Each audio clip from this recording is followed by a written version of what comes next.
တော့လူဘဝဆိုတာဒီတိုင်းနေတာမဟုတ်ဆုပ်ယုပ်တာအဲ့ဒါမှထင်ရှားတယ်အဲ့တော့မြတ်စွာဘုရားရဲ့အဆုံးအမမှာအခုလိုအခြေအနေတွေကိုအမှန်သိအောင်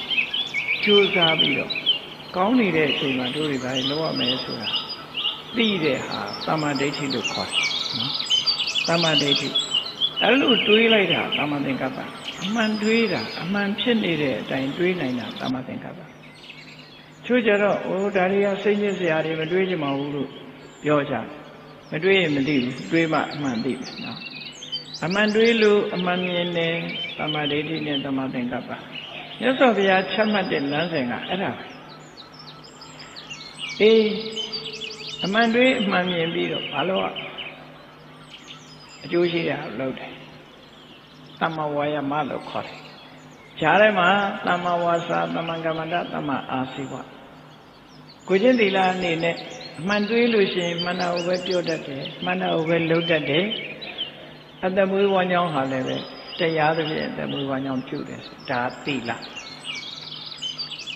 မှန်ကန်စွာ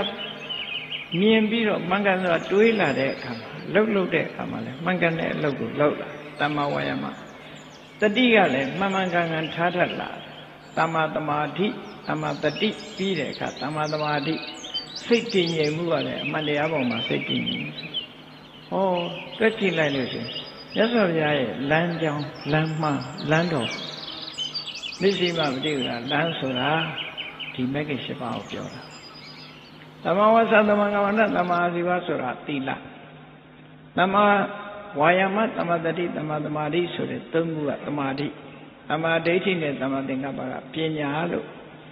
ပေါင်းစပ်လိုက်တဲ့အခါသီလသမာဓိပညာသိက္ခာ၃ရပ်အကျင့်များဒါဟာစိတ်နှလုံးစိတ်ဝမ်းအေးချမ်းဖို့အတွက်ဆုံးမတဲ့လမ်းစဉ်